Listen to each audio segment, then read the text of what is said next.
The power of a crisis. How leaders create habits through accident and design. The patient was already unconscious when he was wheeled into the operating room at Rhode Island Hospital. His jaw was slack, his eyes closed, and the top of an intubation tube peeked above his lips. As a nurse hooked him up to a machine that would force air into his lungs during surgery, one of his arms slipped off the gurney, the skin mottled with liver spots. The man was 86 years old and, 3 days earlier, had fallen at home. Afterward, he had trouble staying awake and answering questions, and so eventually his wife called an ambulance. In the emergency room, a doctor asked him what happened, but the man kept nodding off in the middle of his sentences. A scan of his head revealed why. The fall had slammed his brain against his skull, causing what's known as a subdural hematoma. Blood was pooling within the left portion of his cranium, pushing against the delicate folds of tissue inside his skull. The fluid had been building for almost 72 hours, and those parts of the brain that controlled his breathing and heart were beginning to falter. Unless the blood was drained, the man would die. At the time, Rhode Island Hospital was one of the nation's leading medical institutions, the main teaching hospital for Brown University and the only Level 1 trauma center in southeastern New England. Inside the tall brick and glass building, physicians had pioneered cutting-edge medical techniques, including the use of ultrasound waves to destroy tumors inside a patient's body. In 2002, the National Coalition on Health Care rated the hospital's intensive care unit as one of the finest in the country. But by the time the elderly patient arrived, Rhode Island Hospital also had another reputation, a place riven by internal tensions. There were deep, simmering enmities between nurses and physicians. In 2000, the nurses' union had voted to strike after complaining that they were being forced to work dangerously long hours. More than 300 of them stood outside the hospital with signs reading, "Stop slavery," and "They can't take away our pride." "This place can be awful," one nurse recalled telling a reporter. "The doctors can make you feel like you're worthless, like you're disposable. Like you should be thankful to pick up after them." Administrators eventually agreed to limit nurses' mandatory overtime, but tensions continued to rise.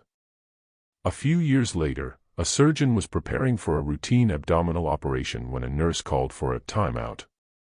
Such pauses are standard procedure at most hospitals, a way for doctors and staff to make sure mistakes are avoided.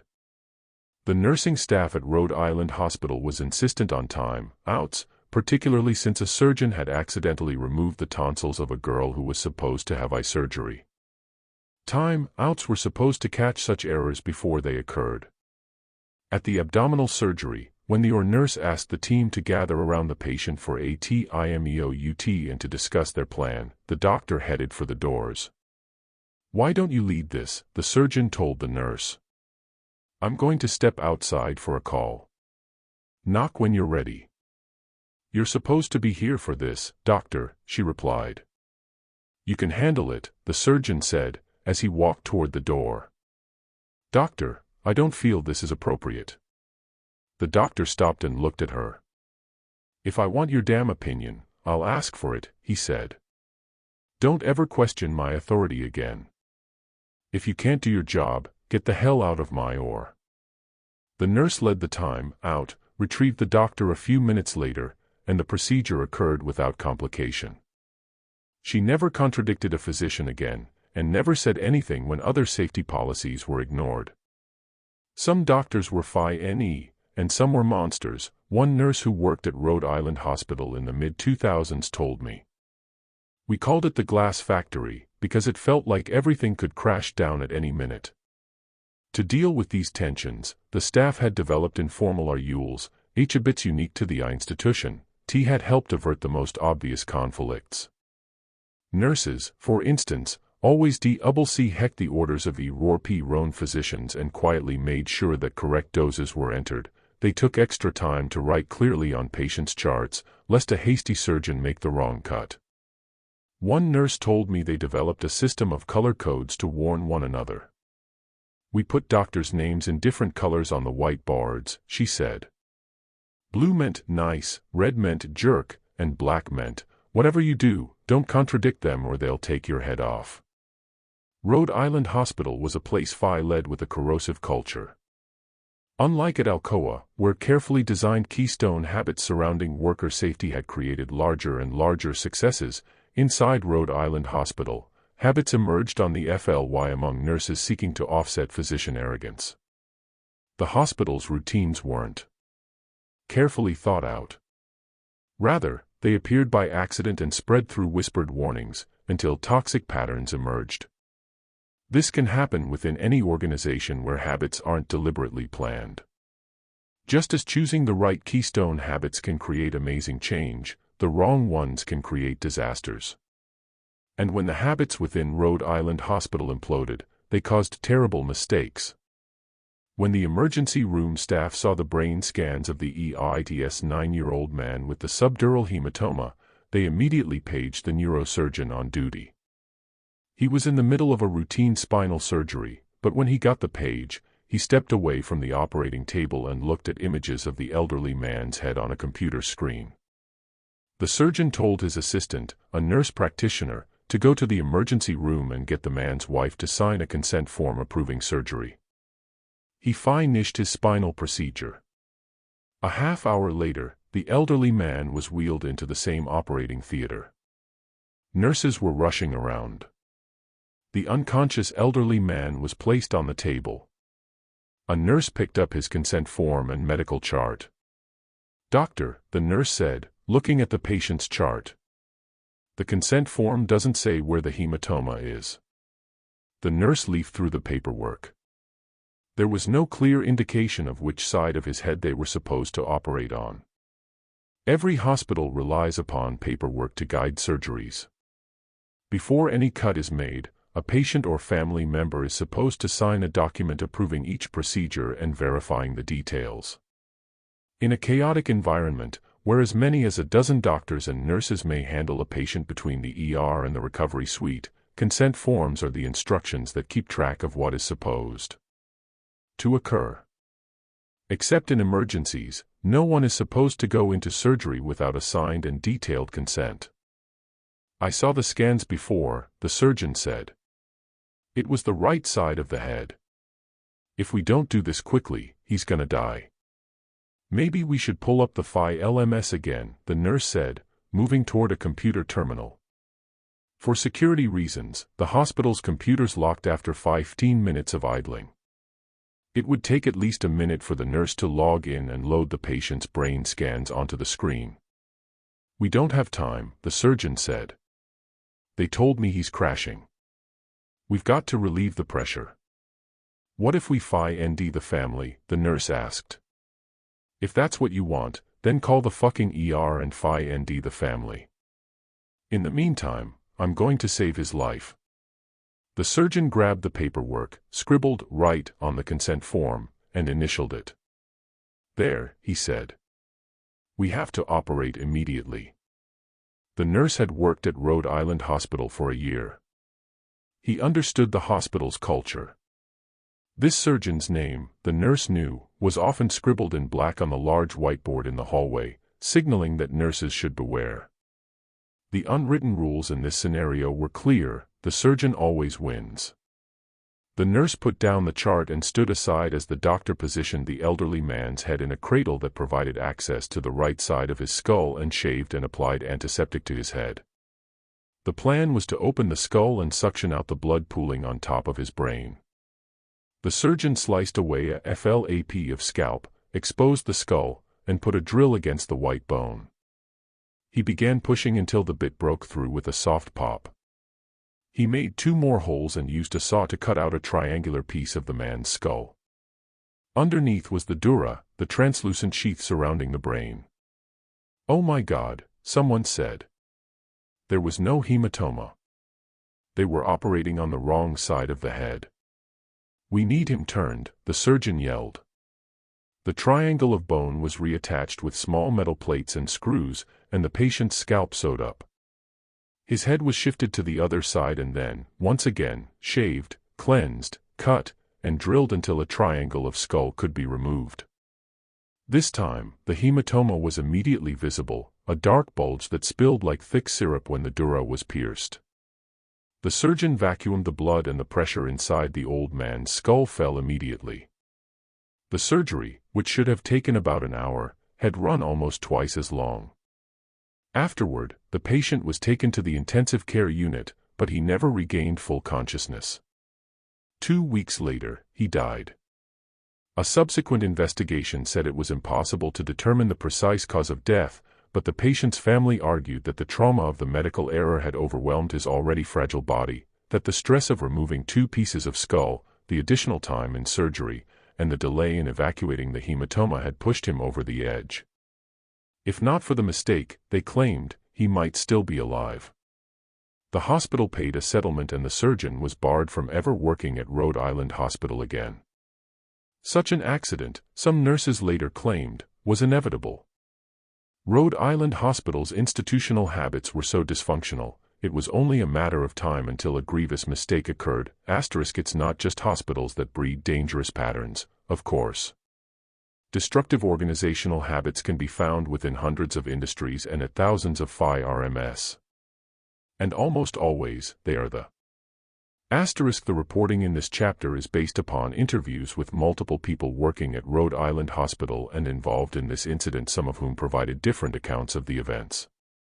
For details on responses from hospital representatives and the surgeon involved, please see the notes.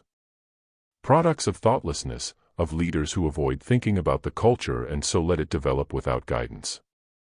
There are no organizations without institutional habits.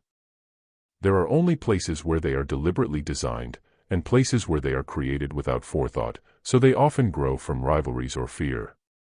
But sometimes, even destructive habits can be transformed by leaders who know how to seize the right opportunities.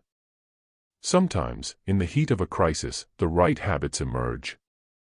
When an evolutionary theory of economic change was FI-RST published in 1982, very few people outside of academia noticed. The book's bland cover and daunting FI-RST sentence, "In this volume we develop an evolutionary theory of the capabilities and behavior of business FI-RMS operating in a market environment, and construct and analyze a number of models consistent with that theory," almost seemed designed to ward off readers. The authors, Yale professors Richard Nelson and Sidney Winter, were best known for a series of intensely analytic papers exploring Schumpeterian theory that even most PhD candidates didn't pretend to understand. Within the world of business strategy and organizational theory, however, the book went off like a bombshell. It was soon hailed as one of the most important texts of the century. Economics professors started talking about it to their colleagues at business schools, who started talking to CEOs at conferences, and soon executives were quoting Nelson and Winter inside corporations as different as General Electric, Pfizer, and Starwood Hotels. Nelson and Winter had spent more than a decade examining how companies work, trudging through swamps of data before arriving at their central conclusion. Much of FI-RM behavior, they wrote, is best understood as a reflection of general habits and strategic orientations coming from the FI-RM's past, rather than the result of a detailed survey of the remote twigs of the decision tree. Or, put in language that people use outside of theoretical economics, it may seem like most organizations make rational choices based on deliberate decision-making, but that's not really how companies operate at all. Instead, FI-RMS are guided by LONGHELD organizational habits, patterns that often emerge from thousands of employees' independent decisions. And these habits have more profound impacts than anyone previously understood. For instance, it might seem like the chief executive of a clothing company made the decision last year to feature a red cardigan on the catalog's cover by carefully reviewing sales and marketing data. But, in fact, what really happened was that his vice president constantly trolls websites devoted to Japanese fashion trends, where red was hip last spring, and the FI-RM's marketers routinely ask their friends which colors are in, and the company's executives, back from their annual trip to the Paris runway shows, reported hearing that designers at rival firms were using new magenta pigments.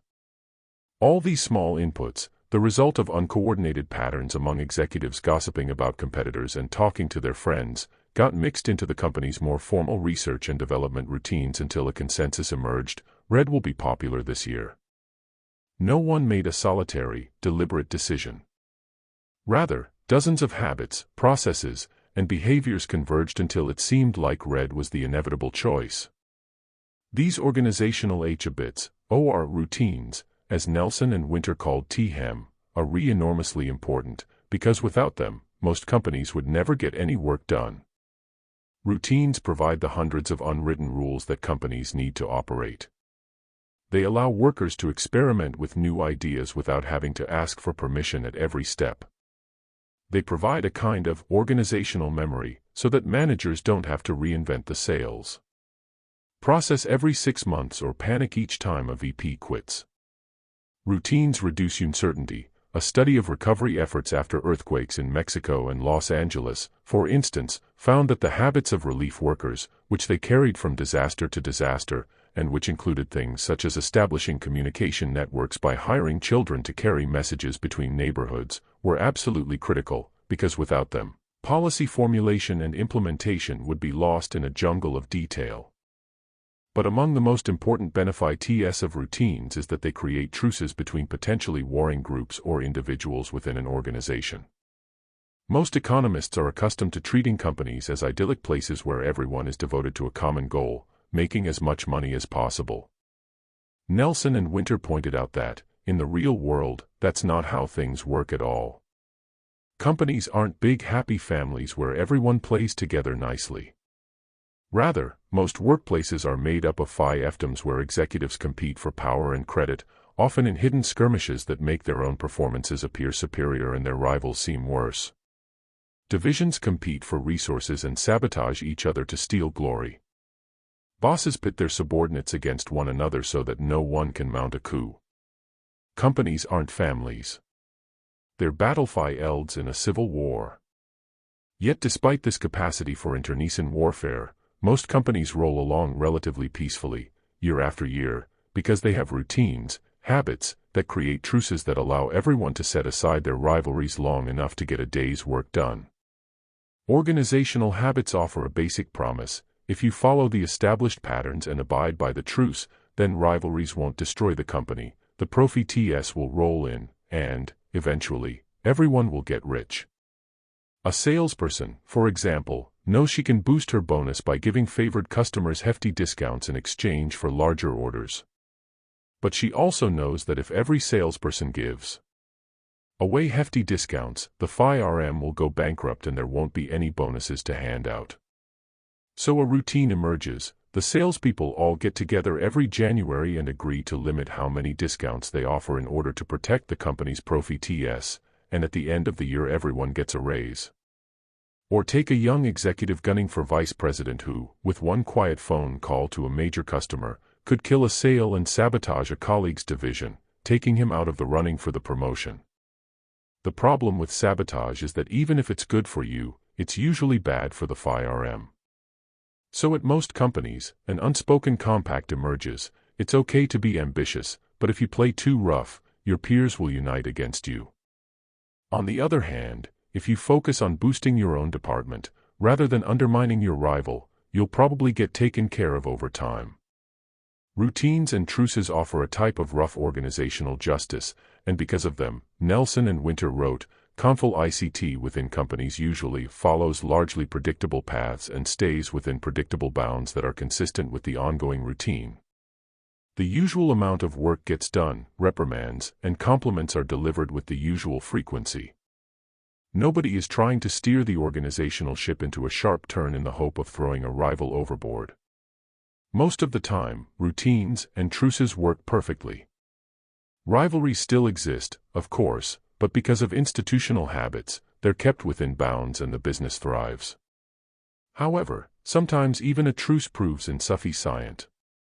Sometimes, as Rhode Island Hospital discovered, an unstable peace can be as destructive as any civil war.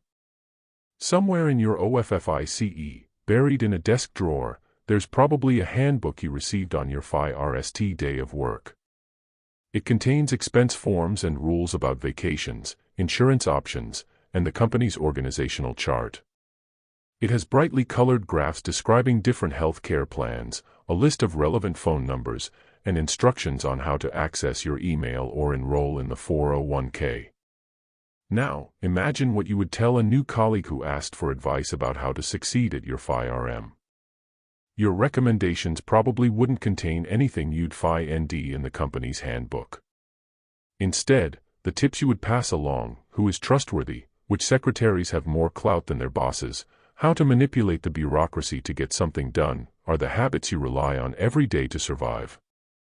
If you could somehow diagram all your work habits, and the informal power structures, relationships, alliances, and conflicts they represent, and then overlay your diagram with diagrams prepared by your colleagues, it would create a map of your firm's secret hierarchy, a guide to who knows how to make things happen and who never seems to get ahead of the ball.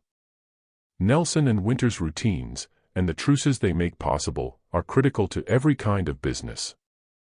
One study from Utrecht University in the Netherlands, for instance, looked at routines within the world of high fashion. To survive, every fashion designer has to possess some basic skills, creativity and a flair for haute couture as a start. But that's not enough to succeed. What makes the difference between success or failure are designers are routines. Heather they have a system for getting Italian broadcloth before wholesalers' stocks sell out, a process for finding the best zipper and button seamstresses, a routine for shipping a dress to a store in 10 days, rather than 3 weeks. Fashion is such a complicated business that, without the right processes, a new company will get bogged down with logistics, and once that happens, creativity ceases to matter. And which new designers are most likely to have the right habits? The ones who have formed the right truces and found the right alliances. Truces are so important that new fashion labels usually succeed only if they are headed by people who left other fashion companies on good terms. Some might think Nelson and Winter were writing a book on dry economic theory. But what they really produced was a guide to surviving in corporate America. What's more, Nelson and Winter's theories also explain why things went so wrong at Rhode Island Hospital. The hospital had routines that created an uneasy peace between nurses and doctors. The whiteboards, for instance, and the warnings nurses whispered to one another were habits that established a baseline truce. These delicate pacts allowed the organization to function most of the time. But truces are only durable when they create real justice. If a truce is unbalanced, if the peace isn't real, the routines often fail when they are needed most. The critical issue at Rhode Island Hospital was that the nurses were the only ones giving up power to strike a truce. It was the nurses who double-checked patients' medications and made extra efforts to write clearly on charts, the nurses who absorbed abuse from stressed-out doctors, the nurses who helped separate kind physicians from the despots, so the rest of the staff knew who tolerated operating room suggestions and who would explode if you opened your mouth. The doctors often didn't bother to learn the nurses' names. The doctors were in charge, and we were underlings, one nurse told me. We tucked our tails and survived. The truces at Rhode Island Hospital were one-sided. So at those crucial moments, when, for instance, a surgeon was about to make a hasty incision and a nurse tried to intervene, the routines that could have prevented the accident crumbled, and the wrong side of an 86-year-old man's head was opened up. Some might suggest that the solution is more equitable truces. That if the hospital's leadership did a better job of allocating authority, a healthier balance of power might emerge and nurses and doctors would be forced into a mutual respect. That's a good start. Unfortunately, it isn't enough. Creating successful organizations isn't just a matter of balancing authority. For an organization to work, leaders must cultivate habits that both create a real and balanced peace and, paradoxically, make it absolutely clear who's in charge. Philip Brickell, a 43-year-old employee of the London Underground, was inside the cavernous main hall of the King's Cross subway station on a November evening in 1987 when a commuter stopped him as he was collecting tickets and said there was a burning tissue at the bottom of a nearby escalator. King's Cross was one of the largest, grandest, and most heavily trafficked of London subway stops, a labyrinth of deep escalators, passageways, and tunnels, some of which were almost a century old. The station's escalators, in particular, were famous for their size and age. Some stretched as many as 5 stories into the ground and were built of wooden slats and rubber handrails, the same materials used to construct them decades earlier. More than 250,000 passengers passed through King's Cross every day on 6 different train lines. During evening rush hour, the station's ticketing hall was a sea of people hurrying beneath a ceiling repainted so many times that no one could recall its original hue. The burning tissue, the passenger said, was at the bottom of one of the station's longest escalators, servicing the Piccadilly line. Brickell immediately left his position, rode the escalator down to the platform, found the smoldering wad of tissue, and, with a rolled-up magazine, beat out the fire. Then he returned to his post. Brickell didn't investigate further. He didn't try to figure out why the tissue was burning or if it might have fallen off of a larger fire somewhere else within the station. He didn't mention the incident to another employee or call the fire department. A separate department handled fire safety, and Brickell, in keeping with the strict divisions that ruled the underground, knew better than to step on anyone's toes. Besides, even if he had investigated the possibility of a fire, he wouldn't have known what to do with any information he learned. The tightly prescribed chain of command at the underground prohibited him from contacting another department without a superior's direct authorization. And the underground's routines, handed down from employee to employee, told him that he should never, under any circumstances, refer out loud to anything inside a station as a fire, lest commuters become panicked. It wasn't how things were done. The underground was governed by a sort of theoretical rule book that no one had ever seen or read, and that didn't, in fact, exist except in the unwritten rules that shaped every employee's life.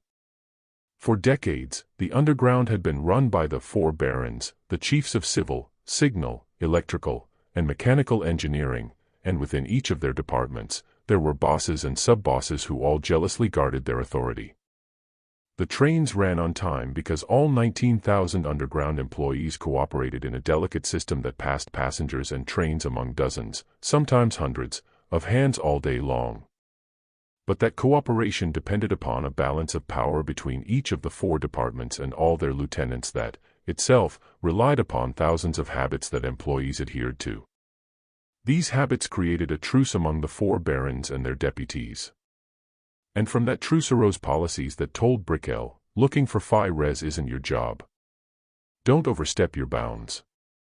Even at the highest level, one director was unlikely to trespass on the territory of another, an investigator would later note. Thus, the engineering director did not concern himself with whether the operating staff were properly trained in fire safety and evacuation procedures because he considered those matters to be the province of the operations directorate. So Brickell didn't say anything about the burning tissue. In other circumstances, it might have been an unimportant detail. In this case, the tissue was a stray warning, a bit of fuel that had escaped from a larger, hidden blaze, that would show how perilous even perfectly balanced truces can become if they aren't designed just right. 15 minutes after Brickell returned to his booth, another passenger noticed a wisp of smoke as he rode up the Piccadilly escalator. He mentioned it to an underground employee. The King's Cross safety inspector, Christopher Hayes, was eventually roused to investigate. A third passenger, seeing smoke and a glow from underneath the escalator's stairs, hit an emergency stop button and began shouting at passengers to exit the escalator. A policeman saw a slight smoky haze inside the escalator's long tunnel, and, halfway down, flames beginning to dart above the steps. Yet the safety inspector, Hayes, didn't call the London Fire Brigade. He hadn't seen any smoke himself, and another of the underground's unwritten rules was that the fire department should never be contacted unless absolutely necessary. The policeman who had noticed the haze, however, figured he should contact headquarters. His radio didn't work underground, so he walked up a long staircase into the outdoors and called his superiors, who eventually passed word to the fire department. At 7:36 p.m., 22 minutes after Brickell was alerted to the flaming tissue, the fire brigade received a call, small fire at King's Cross. Commuters were pushing past the policeman as he stood outside, speaking on his radio. They were rushing into the station, down into the tunnels, focused on getting home for dinner. Within minutes, many of them would be dead. At 7:36, an underground worker roped off entry to the Piccadilly escalator and another started diverting people to a different stairway. New trains were arriving every few minutes. The platforms where passengers exited subway cars were crowded. A bottleneck started building at the bottom of an open staircase. Hayes, the safety inspector, went into a passageway that led to the Piccadilly escalator's machine room. In the dark, there was a set of controls for a sprinkler system specifically designed to GHT residential on escalators. It had been installed years earlier, after a fire in another station had led to a series of dire reports about the risks of a sudden blaze. More than 24 studies and reprimands had said that the underground was unprepared for fires, and that staff needed to be trained in how to use sprinklers and fire extinguishers, which were positioned on every train platform. 2 years earlier, the Deputy Assistant Chief of the London Fire Brigade had written to the Operations Director for Railways, complaining about subway workers' safety habits. "I am gravely concerned," the letter read. "I cannot urge too strongly that clear instructions be given that on any suspicion of fire, the fire brigade be called without delay. This could save lives." However, Hayes, the safety inspector, never saw that letter because it was sent to a separate division from the one he worked within, and the underground's policies were never rewritten to reflect the warning. No one inside King's Cross understood how to use the escalator sprinkler system or was authorized to use the extinguishers, because another department controlled them. Hayes completely forgot the sprinkler system existed. The truces ruling the underground made sure everyone knew their place, but they left no room for learning about anything outside what you were assigned to know. Hayes ran past the sprinkler controls without so much as a glance. When he reached the machine room, he was nearly overcome by heat. The fire was already too big to GHT. He ran back to the main hall. There was a line of people standing at the ticket machines and hundreds of people milling about the room, walking to platforms or leaving the station. Hayes found a policeman. "We've got to stop the trains and get everyone out of here," he told him. "The fire is out of control. It's going everywhere." At 7:42, almost a half hour after the burning tea issue, THFIRST fireman arrived at King's Cross. As he entered the ticketing hall, he saw dense black smoke starting to snake along the ceiling. The escalator's rubber handrails had begun to burn. As the acrid smell of burning rubber spread, commuters in the ticketing hall began to recognize that something was wrong. They moved toward the exits as firemen waded through the crowd, guiding against the tide. Below, the fire was spreading. The entire escalator was now aflame, producing a superheated gas that rose to the top of the shaft, enclosing the escalator, where it was trapped against the tunnel ceiling, which was covered with about 20 layers of old paint. A few years earlier, the Underground's director of operations had suggested that all this paint might pose a fire hazard. "Perhaps," he said, "the old layers should be removed before a new one is applied." Painting protocols were not in his purview, however. Paint responsibility resided with the maintenance department, whose chief politely thanked his colleague for the recommendation, and then noted that if he wanted to interfere with other departments, the favor would be swiftly returned. The director of operations withdrew his recommendation. As the superheated gases pooled along the ceiling of the escalator shaft, all those old layers of paint began absorbing the warmth. As each new train arrived, it pushed a fresh gust of oxygen into the station, feeding the fire like a bellows. At 7:43 p.m., a train arrived and a salesman named Mark Silver exited.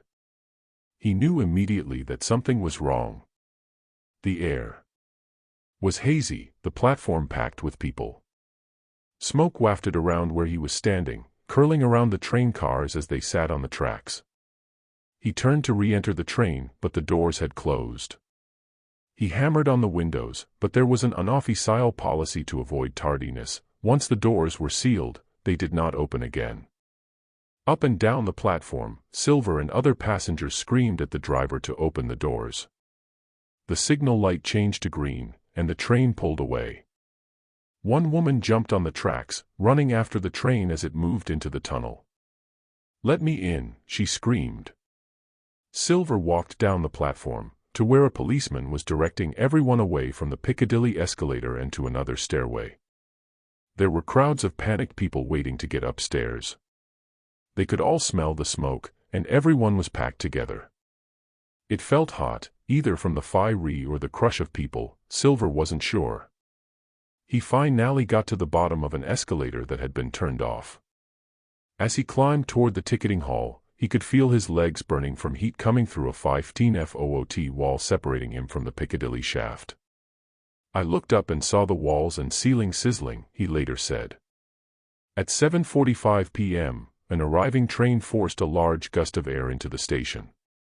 As the oxygen fed the fire, the blaze in the Piccadilly escalator roared. The superheated gases along the ceiling of the shaft, fueled by fire below and sizzling paint above, reached a combustion temperature, what is known as a flashover point. At that moment, everything inside the shaft, the paint, the wooden escalator stairs, and any other available fuel, ignited in a fiery blast. The force of the sudden incineration acted in the same way as the explosion of gunpowder at the base of a rifle barrel. It began pushing the fire upward through the long shaft, absorbing more heat and velocity as the blaze expanded until it shot out of the tunnel and into the ticketing hall in a wall of flames that set metal, tile, and flesh on fire. The temperature inside the hall shot up 150 degrees in half a second. A policeman riding one of the side escalators later told investigators that he saw a jet of flame that shot up and then collected into a kind of ball. There were nearly 50 people inside the hall at the time.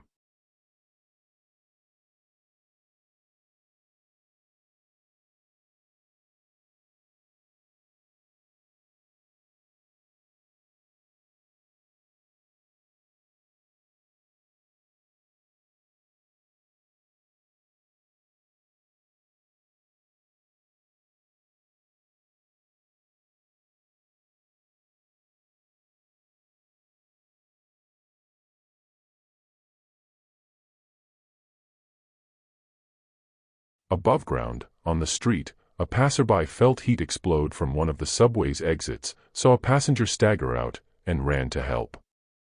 "I got hold of his right hand with my right hand, but as our hands touched I could feel his was red hot and some of the skin came off in my hand," the rescuer said. A policeman who was entering the ticketing hall as the explosion occurred later told reporters, from a hospital bed, that a fire ball hit me in the face and knocked me off my feet. "My hands caught fire. They were just melting." He was one of the last people to exit the hall alive.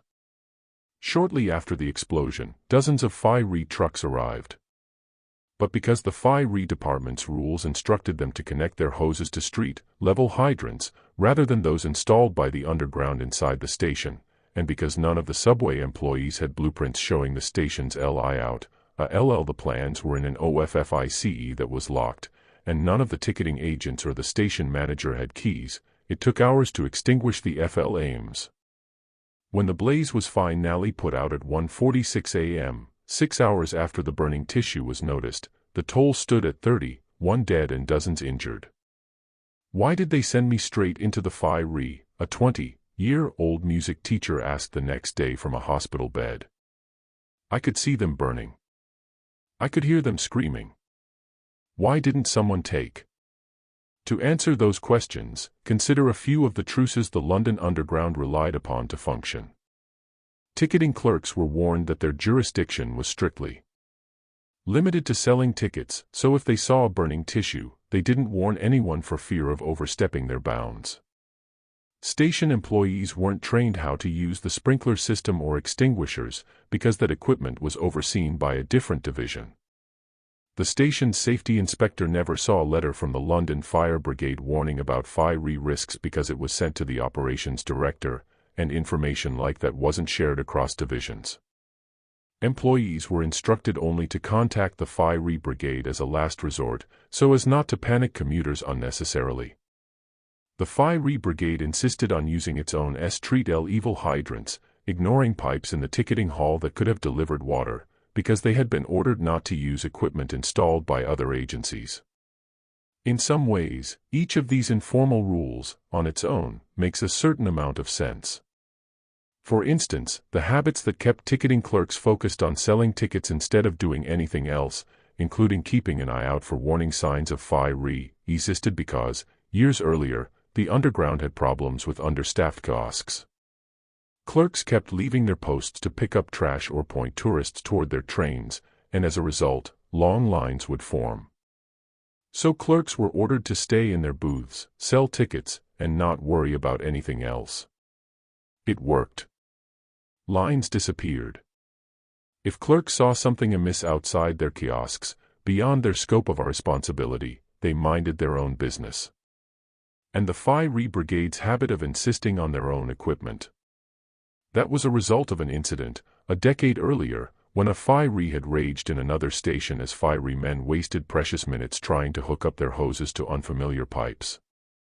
Afterward, everyone decided it was best to stick with what they knew. None of these routines, in other words, were arbitrary. Each was designed for a reason. The Underground was so vast and complicated that it could operate smoothly only if truces smoothed over potential obstacles. Unlike at Rhode Island Hospital, each truce created a genuine balance of power. No department had the upper hand. Yet 31 people died. The London Underground's routines and truces all seemed logical until a FI-RE erupted. At which point, an awful truth emerged: no one person, department, or baron had ultimate responsibility for passengers' safety. Sometimes, one priority, or one department or one person or one goal, needs to overshadow everything else, though it might be unpopular or threaten the balance of power that keeps trains running on time. Sometimes, a truce can create dangers that outweigh any peace. There's a paradox in this observation, of course. How can an organization implement habits that balance authority and, at the same time, choose a person or goal that rises above everyone else? How do nurses and doctors share authority while still making it clear who is in charge? How does a subway system avoid becoming bogged down in turf battles while making sure safety is still a priority, even if that means lines of authority must be redrawn? The answer lies in seizing the same advantage that Tony Dungy encountered when he took over the woeful Bucks and Paul O'Neill discovered when he became CEO of FL Ailing Alcoa. It's the same opportunity Howard Schultz exploited when he returned to a FL agging Starbucks in 2007. All those leaders seized the possibilities created by a crisis. During turmoil, organizational habits become malleable enough to both assign responsibility and create a more equitable balance of power. Crises are so valuable, in fact, that sometimes it's worth stirring up a sense of looming catastrophe rather than letting it die down. For months after the elderly man with the botched skull surgery died at Rhode Island Hospital, another surgeon at the hospital committed a similar error, operating on the wrong section of another patient's head. The state's health department reprimanded the facility and fine netted $50,000. 18 months later, a surgeon operated on the wrong part of a child's mouth during a cleft palate surgery.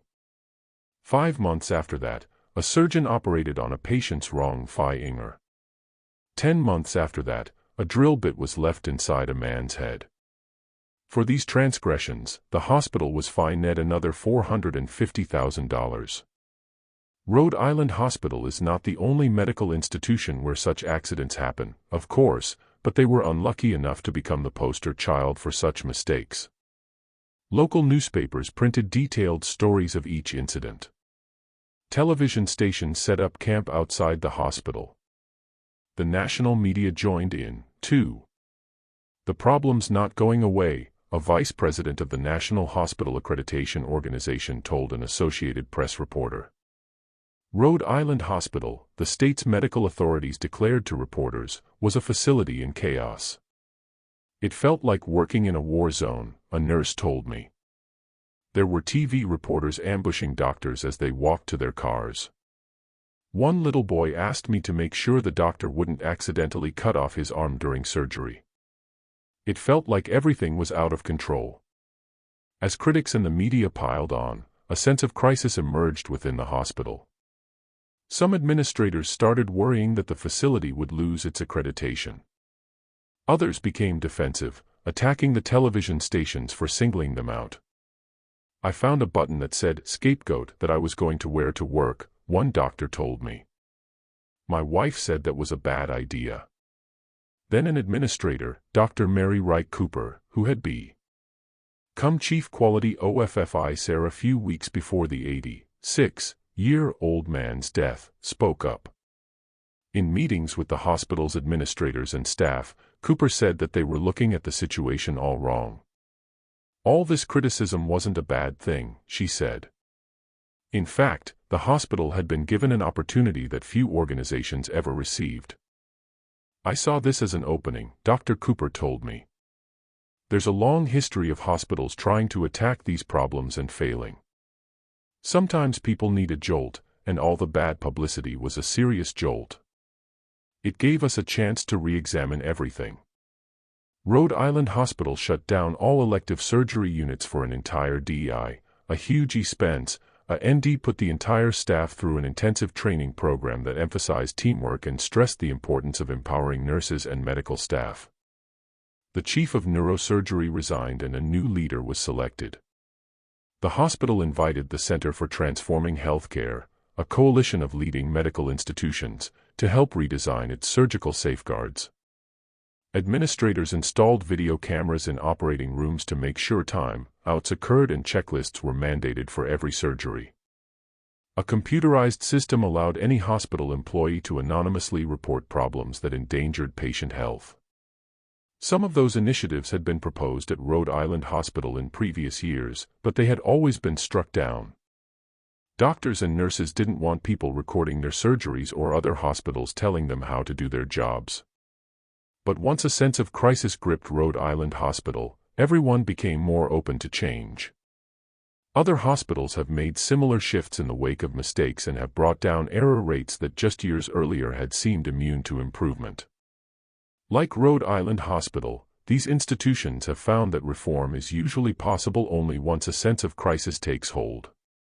For instance, one of Harvard University's teaching hospitals, Beth Israel Deaconess Medical Center, went through a spate of errors and internal battles in the late 1990s that spilled into newspaper articles and ugly shouting matches between nurses and administrators at public meetings. There was talk among some state officials of forcing the hospital to close departments until they could prove the mistakes would stop. Then the hospital, under attack, coalesced around solutions to change its culture. Part of the answer was safety rounds, in which, every 3 months, a senior physician discussed a particular surgery or diagnosis and described, in painstaking detail, a mistake or near miss to an audience of hundreds of her or his peers. It's excruciating to admit a mistake publicly, said Dr. Donald Mormon, until recently Beth Israel Deaconess's associate surgeon-in-chief. 20 years ago, doctors wouldn't do it. But a real sense of panic has spread through hospitals now, and even the best surgeons are willing to talk about how close they came to a big error. The culture of medicine is changing. Good leaders seize crises to remake organizational habits. NASA administrators, for instance, tried for years to improve the agency's safety habits, but those efforts were unsuccessful until the Space Shuttle Challenger exploded in 1986. In the wake of that tragedy, the organization was able to overhaul how it enforced quality standards. Airline pilots, too, spent years trying to convince plane manufacturers and air traffic controllers to redesign how cockpits were laid out and traffic controllers communicated. Then, a runway error on the Spanish island of Tenerife in 1977 killed 583 people and, within 5 years, cockpit design, runway procedures, and air traffic controller communication routines were overhauled. In fact, crises are such valuable opportunities that a wise leader often prolongs a sense of emergency on purpose. That's exactly what occurred after the King's Cross Station fire. 5 days after the blaze, the British Secretary of State appointed a special investigator, Desmond Fennell, to study the incident.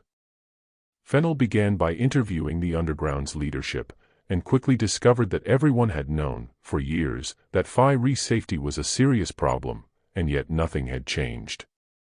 Some administrators had proposed new hierarchies that would have clarified responsibility for fire prevention.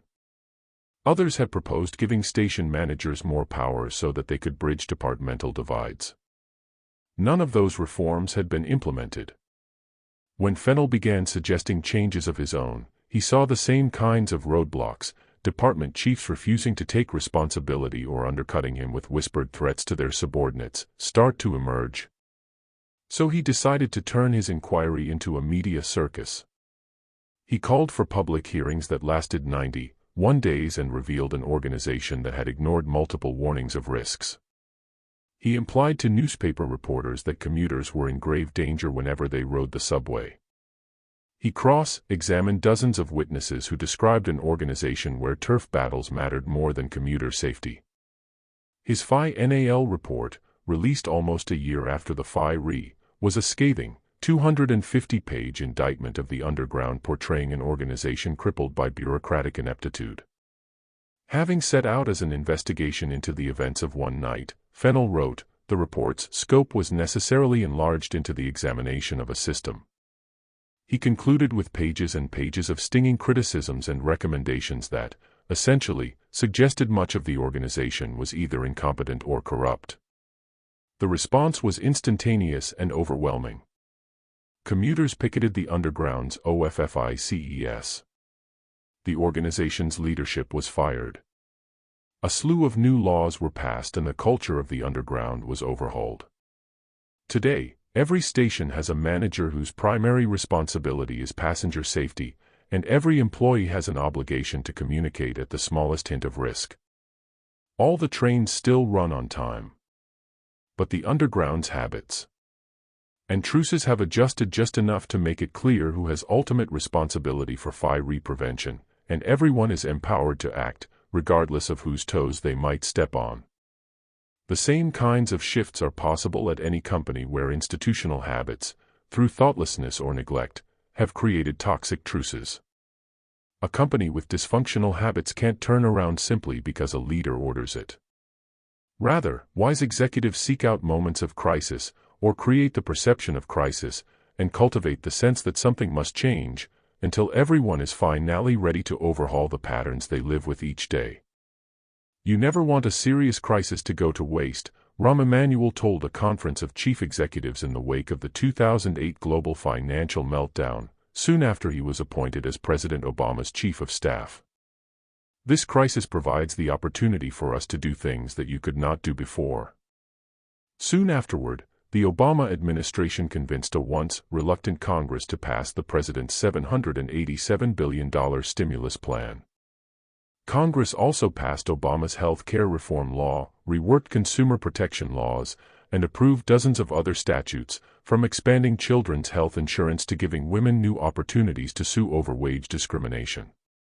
It was one of the biggest policy overhauls since the Great Society and the New Deal, and it happened because, in the aftermath of a financial catastrophe, lawmakers saw opportunity. Something similar happened at Rhode Island Hospital in the wake of the 86-year-old man's death and the other surgical errors.